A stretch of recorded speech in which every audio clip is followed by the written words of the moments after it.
Hello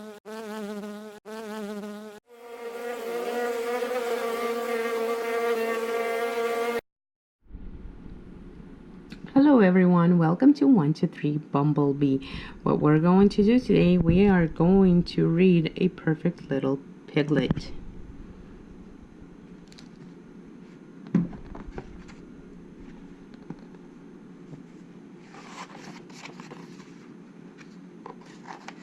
Oop, I skipped the page. Okay. One winter afternoon, long after lunchtime, Piglet found himself hurrying through 100-acre wood. He was on his way to Pooh's house for a tea party, and he did not want to be late. Oh, bother! He huffed, wishing his legs were longer, but soon enough, he was knocking on Pooh's door. "Come in," called Pooh, standing on his tiptoes. Piglet reached for the doorknob to let himself in. "Hello, Piglet," Pooh said cheerily. "Have you been running?" Piglet just nodded, trying to catch his breath. As Piglet made himself comfortable, Pooh carefully set the table. "Piglet, would you mind taking down the teacups?" Pooh asked as he busied himself with a jar of cookies. "They're in the cupboard, right behind you." Right there, right behind the Piglet. Piglet opened the cabinet door, but he didn't see any teacups. "They're on the top shelf," Pooh said helpfully, spreading a honey on a cookie. Piglet stepped back and looked up. There were the teacups in a neat row, high above his head. Piglet glanced over at the Pooh, then back at the teacups. Then he jumped as high as he could, stretching to reach inside the cupboard.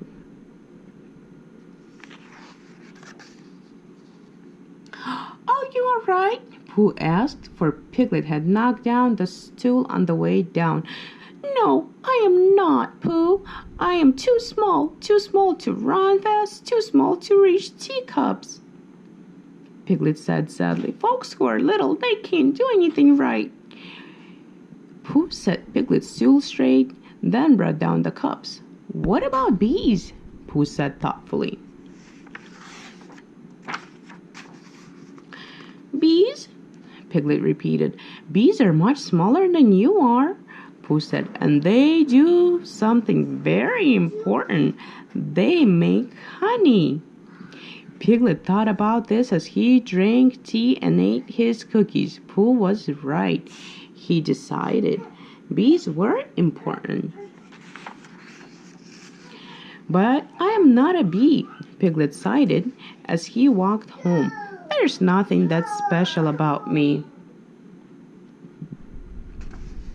Suddenly, cold wind blew around Piglet, whisking his little hat off of his head. Piglet watched it disappear into the woods as snow began to fall softly all around him. "There's his little hat goes."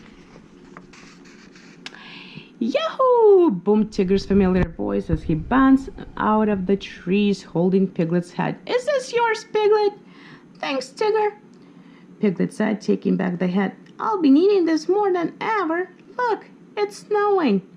"Isn't it great?" laughed Tigger, bouncing in circles all around his friend. "I love snow."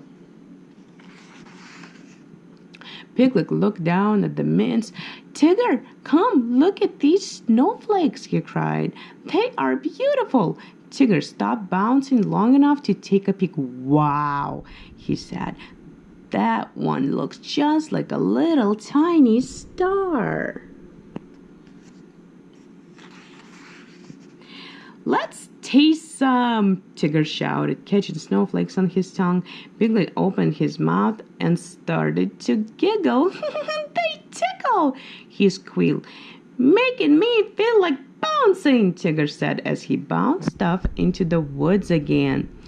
Piglet stood there watching the tiny snowflakes as they danced in the air. They were so perfect and so very small, Piglet whispered to himself. Piglet continued on his way, wrapping his scarf a little more tightly around his neck.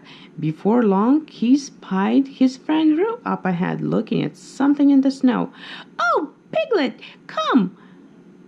See what I have found!" Roo called out to him. When Piglet hurried over, he looked where Roo was pointing and saw a small nest.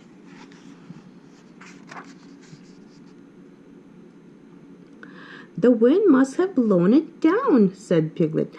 Together they studied the little nest of twigs and grass.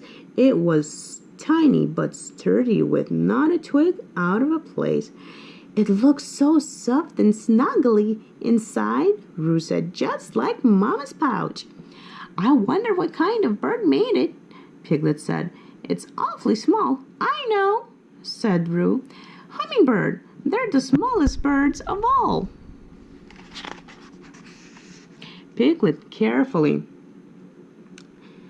placed the nest in a nearby bush. "I am glad we were able to save Hummingbird home, Roo," he said. "Me too," Roo replied. "Now I have to go home. It's nap time." And with that, he was on his way.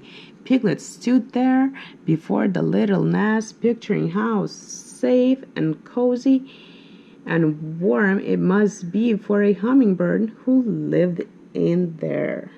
There's the little hummingbird. Piglet thought. Bees are small, snowflakes are small, hummingbirds are small, their nests are small.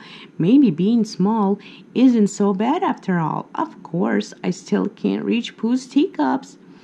And feeling just a little bit better, he began to whistle and skip through the woods.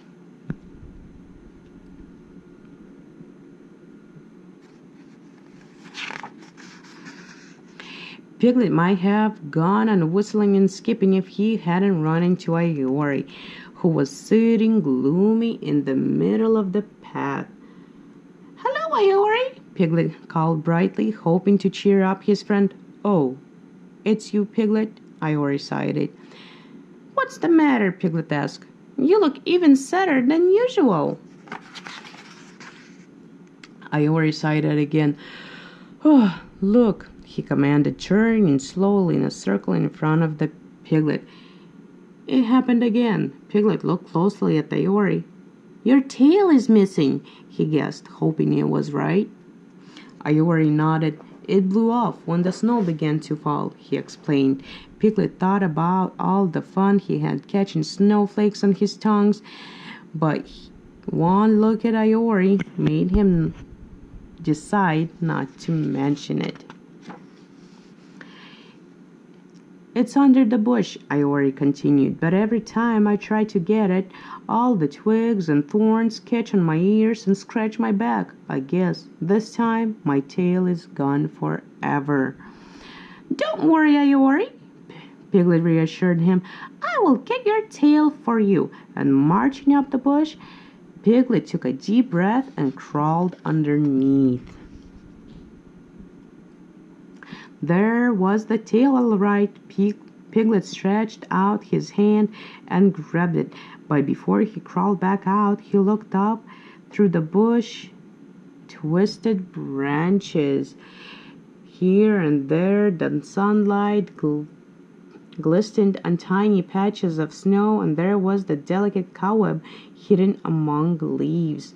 "It's a shame no one but me can see how beautiful it is in here," Piglet thought. "Here you are," Piglet announced as he emerged from the bush. "Good as new." "Oh, thank you, Piglet," Iori cried gratefully as Piglet pinned the tail back in place. "How wonderful it must be to be small like you." Piglet waved goodbye to Iori and continued walking towards home. "How wonderful it must be to be small. How wonderful it must be to be small," he repeated over and over to himself. Later that day, as Piglet sat in his small chair and in his small house with a great big smile came across his face. Yes, I do believe it's wonderful to be small indeed, he decided at last. Okay, that was our book. Thanks for watching.